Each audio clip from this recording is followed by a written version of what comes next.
ओम नमः शिवाय। शिवजी सदा सहाय। ओम नमः शिवाय। गुरुजी सदा सहाय। शिव पुराण का परिचय।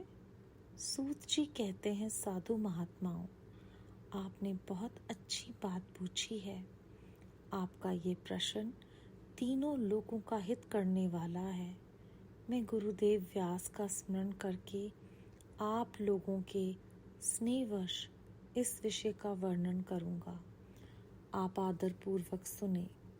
सबसे उत्तम जो शिव पुराण है वे वेदांत का सार सर्वस्व है तथा वक्ता और श्रोता समस्त पाप राशियों से उद्धार करने वाला है।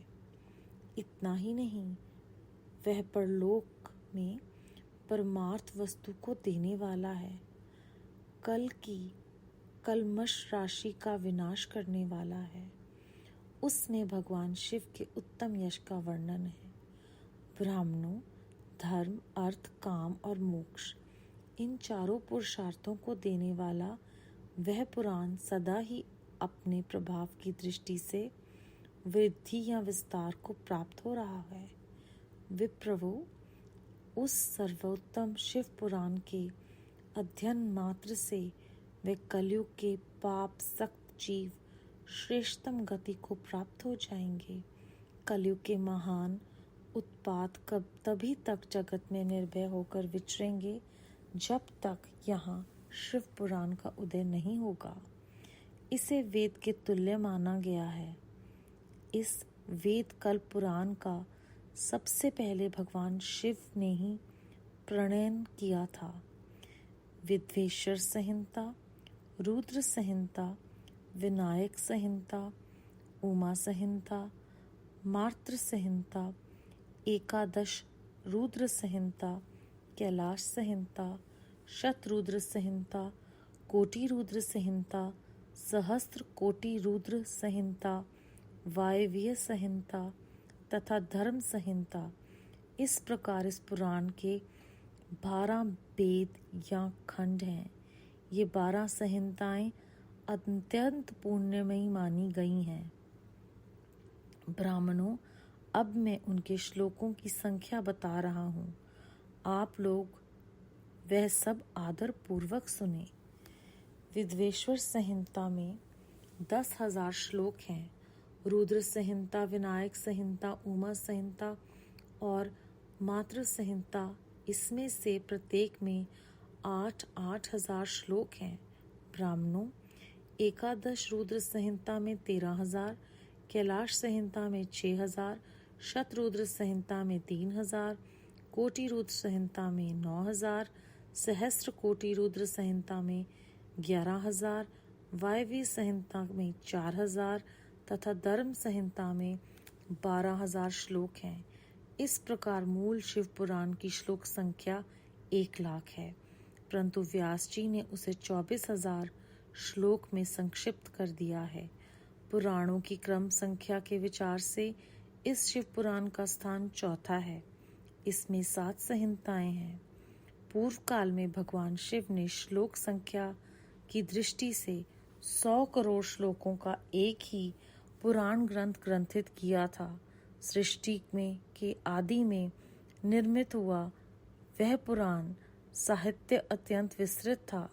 फिर द्वापर आदि युगों में द्वैपायन, व्यास आदि महर्षियों ने जब पुराण का 18 भागों में विभाजन कर दिया, उस समय संपूर्ण पुराणों का संक्षिप्त स्वरूप केवल 4,00,000 श्लोकों का ही रह गया। उस समय उन्होंने शिव पुराण का 24,000 श्लोकों में प्रतिपादन किया। यही इसके श्लोकों की संख्या है। यह वेद तुल्य पुराण 7 संहिताओं में बटा हुआ है। इसकी पहली संहिता का नाम विंध्येश्वर संहिता है। दूसरी रुद्र संहिता समझनी चाहिए। तीसरी का नाम शतरुद्र संहिता, चौथी का कोटि रुद्र संहिता, पांचवी का उमा संहिता, छठी का कैलाश संहिता और 7वीं का नाम वायव्य संहिता है। इस प्रकार ये 7 संहिताएं मानी गई हैं। इन 7 संहिताओं से युक्त दिव्य शिव पुराण वेद के तुल्य प्रामाणिक तथा सबसे उत्कृष्ट गति प्रदान करने वाला है। यह निर्मल शिव पुराण भगवान शिव के द्वारा ही प्रतिपादित है। इसे शैव शिरोमणि भगवान व्यास ने संक्षेप से संकलित किया है। यह समस्त जीव समुदाय के लिए उपकारक, त्रिविध तापों का नाश करने वाला, तुलना रहित एवं सत्पुरुषों को कल्याण प्रदान करने वाला है। इसमें वेदांत विज्ञान में प्रधान तथा निष्कपट निष्काम धर्म का प्रतिपादन किया गया है। यह पुराण ईर्ष्या रहित अंतकरण वाले विद्वानों के लिए जानने की वस्तु है। इसमें श्रेष्ठ मंत्र समूहों का संकलन है तथा धर्म, अर्थ और काम इस त्रिवर्ग की प्राप्ति के साधन का भी वर्णन है। ये उत्तम शिव पुराण समस्त पुराणों में श्रेष्ठ है। वेद वेदांत में वैद्य रूप से विलसित परम वस्तु परमात्मा का इसमें गान किया गया है। जो बड़े आदर से इसे पढ़ता और सुनता है वह भगवान शिव का प्रिय होकर परम गति को प्राप्त कर लेता है। अध्याय 2 समाप्त।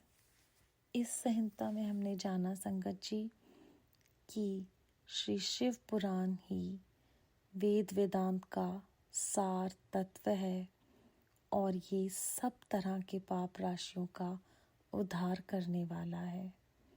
धर्म, अर्थ, काम और मोक्ष ये 4 पुरुषार्थ जो हम करते हैं वो इसी ग्रंथ को पढ़ने मात्र से या सुनने से भी हमें प्राप्त हो जाते हैं।